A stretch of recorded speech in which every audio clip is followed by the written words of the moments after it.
नमस्कार मित्रों, हम यूजीसी नेट जेआरएफ की तैयारी कर रहे हैं जिसमें प्रेमचंद युगीन जो समकालीन कहानीकार है उनकी जो कहानी है वो हम पढ़ रहे हैं। जिसमें प्रेमचंद जी की दो कहानियाँ दे रखी है, एक ईदगाह और दूसरी दुनिया का सबसे अनमोल रत्न। तो हम प्रेमचंद जी की दूसरी कहानी की ओर बढ़ते हैं। प्रेमचंद दुनिया का सबसे अनमोल रत्न। दुनिया का सबसे अनमोल रत्न प्रेमचंद जी की पहली कहानी मानी जाती है। यह कहानी कानपुर में प्रकाशित होने वाली उर्दू पत्रिका जमाना में 1907 में प्रकाशित हुई थी। मित्रों यहाँ देखो, यह कहानी पहली कहानी 1907 में जमाना पत्रिका में और उर्दू पत्रिका में, और कहाँ प्रकाशित हुई थी? कानपुर में। इस बात को विशेष ध्यान रखना है। उसके बाद में यह कहानी प्रेमचंद के कहानी संग्रह सोजे वतन में संकलित कर दी गई थी। मतलब जो पहली कहानी थी दुनिया का सबसे अनमोल रत्न, यह सोजे वतन जो कहानी संग्रह उसमें इसको संकलित कर दिया गया था। संकलित का मतलब है इसमें सोजे वतन में जितनी कहानियाँ उसमें एक कहानी दुनिया का सबसे अनमोल रत्न भी है। और इस कहानी के प्रमुख पात्र ये हैं, कहानी पात्र हमारे एग्ज़ाम में आते हैं मित्रों। तो इस कहानी के पात्र है दिल फिगार, दिल फरेब, काला चोर, एक बुजुर्ग। ये कोई नहीं पूछेगा, लेकिन इन दोनों का आपको विशेष ध्यान रखना है। दिल फिगार और दिल फरेब, देखो दिल फिगार और दिल फरेब अजीब से नाम है ना, इंटरेस्टिंग नेम है। तो दिल फिगार इस कहानी का मुख्य पात्र है जो मल्लिका दिल फरेब से प्रेम करता है। यानी यह एक मतलब एक कपल की कहानी है एक प्रकार से। वह एक सच्चा प्रेमी है जो अपनी प्रेमिका के जान तक दे सकता है। दिल फरेब कहानी की स्त्री पात्र है जो एक महल की मल्लिका है। ठीक है, वह अत्यंत सुंदर रूपवती स्त्री है, और ये कोई नहीं पूछेगा, फिर भी हम पढ़ लेते हैं। काला चोर कहानी का एक अन्य पात्र है जिससे ने अनेक बेगुनाहों की हत्या की थी। उसके दिल में थोड़ी भी रहम और दया नहीं थी, इसीलिए उसे कैदी बनाकर फांसी दी जा रही है। किसको? काला चोर को।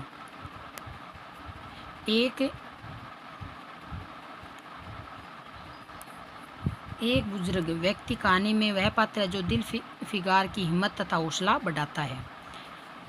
देखो मित्रों, हमारे आसपास से जैसा माहौल होता है उसमें हम पढ़ते हैं, लेकिन चलते चलते हमारा माइंड डिस्टर्ब हो जाता है और पढ़ाई में मन नहीं लगता है, किसी भी काम में मन नहीं लगता है।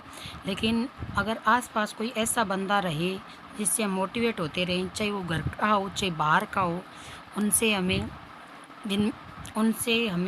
बहुत ज़्यादा मोटिवेशन मिलता है। तो ऐसे लोगों से हमें, चाहे जीवन में एक ही इंसान हो, वो माँ भी हो सकती है, पिता हो सकते हैं, भाई बहन हो सकते हैं, दोस्त हो सकते हैं, तो उनका सहयोग हम अपने जीवन में ले सकते हैं।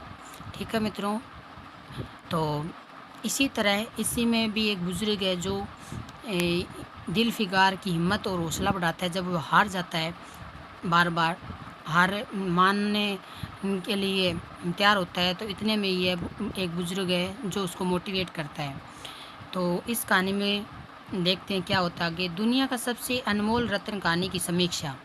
दुनिया का सबसे अनमोल रत्न प्रस्तुत कहानी में दिल फिगार अपनी प्रेमिका दिल फरेब से सच्चा प्रेम करता है। इसी प्रेम को परखने के लिए प्रेमिका उसकी परीक्षा लेती है। देखो ये तो होता है मित्रों, प्रेमिकाएं हैं वो हमेशा अपने प्रेमी की परीक्षाएं लेते रहते हैं तथा उससे दुनिया का सबसे अनमोल रत्न आनने को कहती है। साथ ही यह शर्त रखती है कि यदि वह चीज़ तुम्हें नहीं मिले तो दोबारा मेरे दिल फरेब यानी मेरे पास मत आना। दिल फरेब कहती है मैं तुम्हें सूली पर चढ़वा दूंगी। दिल फिगार अपने प्रेम को सिद्ध करने के लिए उस अनमोल चीज़ को ढूंढ निकल पड़ता है। वह सोचता है कि दुनिया में सबसे अनमोल क्या हो सकता है, परंतु निष्फल रहता है। बहुत खोजबीन करने के बाद भी उसे अनमोल रत्न नहीं मिलता। बहुत दिनों तक भटकते रहने के बाद उसे एक कैदी के आंसू की बूंद मिलती है जिसे वह प्रेमिका के पास लेकर जाता है, परंतु प्रेमिका उसे अनमोल रत्न नहीं मानती और उसे दोबारा खोजने के लिए भेजती है।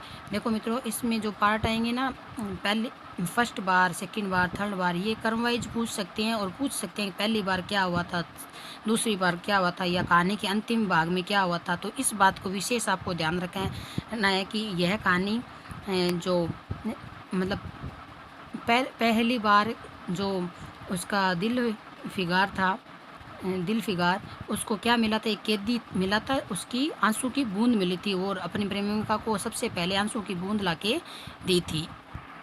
कुछ दिनों बाद उसे सत्ती की चिता की राख मिलती। ये 2 नंबर है, सत्ती की चिता की राख, जो उससे लेकर वह प्रेमिका के पास पुनः जाता है, लेकिन वह उससे भी अनमोल नहीं मानती है। तीसरी बार दिलफिगार निराश हो जाता है तथा आत्महत्या करने का प्रयास करता है। देखो मित्रों, आत्महत्या करने के लिए तैयार हो जाता है। एक फ़कीर आकर उसे हौसला देता है तथा हिंदुस्तान की ओर जाने को कहता है, जहाँ उसकी इच्छा पूरी होगी। हिंदुस्तान पहुँचने पर उसे एक सैनिक घायल अवस्था में मिलता है, जो अपने वतन के लिए लड़ते हुए अपने प्राणों का बलिदान दे देता है। फिर दिलफिगार समझ जाता है कि इस देशभक्त के खून से कीमती कुछ नहीं है। ये 3 नंबर वाली बात थी, देशभक्त के खून की कीमत। ठीक है मित्रों, तीसरी बार। और अंत उसके रक्त की अंतिम बूंद लेकर वह प्रेमिका के पास पहुंचता है, जहां प्रेमिका उसकी भेंट को स्वीकार करते हुए उसके प्रेम को स्वीकार भी कर लेती है। अंत में प्रेमिका ने एक तख्ती निकाली, जिस पर स्वर्ण अक्षर में लिखा गया था कि खून का वह आखिरी कतरा जो वतन की रक्षा करते हुए गिरे, वही दुनिया का सबसे अनमोल रत्न है। खून का आखिरी कतरा जो वतन की रक्षा के लिए जो मिले, जो ज़मीन पे गिरे, वही दुनिया का सबसे अनमोल रत्न है। कहानी का कथानक संक्षिप्त है, परंतु घटनाओं के विस्तार के कारण थोड़ा लंबा हो गया। मुख्य कथा को आगे बढ़ाते हुए कैदी, सती व घायल सैनिक का प्रसंग महत्वपूर्ण भूमिका। घायल सिपाही द्वारा देश की रक्षा के लिए अपने प्राणों का बलिदान दे देना उसके सच्चे देशभक्त होने का परिणाम है। गुलामी में जीने से अच्छा है देश की रक्षा करते हुए मर जाना अधिक उचित है। यही संदेश लेखक ने इसी कहानी के माध्यम से दिया है। मित्रों, इस कहानी का उद्देश्य क्या है कि अच्छे कामों के लिए हमें संघर्ष तो करना पड़ता ही है, साथ में बलिदान भी देना पड़ता है। और दूसरों की गुलामी से तो बढ़िया है कि अपनी इच्छा से अपना निर्णय ले, और चाहे वो निर्णय छोटा हो या बड़ा हो, लेकिन वो सही निर्णय होना ज़रूरी है और सही कामों के लिए होना ज़रूरी है। यही बात इस कहानी के माध्यम से लेखक ने बताई है। प्रस्तुत कहानी की भाषा उर्दू शब्दावली से युक्त है, जिस कारण कहानी में उर्दू तथा अरबी फारसी के शब्द अधिक आए हैं। कथा को मनोरंजक बनाने वाली घटना में मुहावरों तथा लोकोक्तियों का प्रयोग भी प्रचुर मात्रा में किया गया है। इस प्रकार कह सकते हैं कि दुनिया का सबसे अनमोल रत्न कहानी देश प्रेम का संदेश देने वाली कहानी है। इसी कारण अंग्रेज सरकार ने सोजे वतन जिससे में यह छपी थी कि प्रतिलिपि जब्त कर ली गई थी, ताकि लोगों में इस देश की स्वतंत्रता के लिए कोई चिंगारी न भड़क सके। तो मित्रों, इस कहानी में लेखक ने क्या चीज़ बताई है, मतलब हमारा क्वेश्चन कैसे बनेगा वो चीज़ हमें इम्पोर्टेंट रखनी है। इस कहानी में जो 3 पार्ट आए हैं, फर्स्ट, सेकंड, थर्ड, कि दिलफिगार को पहले क्या मिला था, क्या अपनी प्रेमिका को दिया था, दूसरी बार क्या दिया था, तीसरी बार क्या दिया था, और यह किस कहानी संग्रह में संकलित है। तो ये सोजे वतन में 1907 में प्रकाशित हुई थी, पहली कहानी है।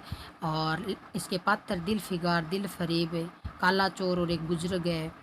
और क्या मतलब इस कहानी का उद्देश्य है, यानी एक सच्चा देश प्रेमी है, वो अपने देशभक्ति के खातिर अपनी जान तक न्यौछावर कर देता है। यही इस कहानी का सबसे बड़ा उद्देश्य है। तो आज की कहानी ये दुनिया का सबसे अनमोल रत्न थी मित्रों। तो आप पढ़ना और अच्छे नंबर लेके आना है।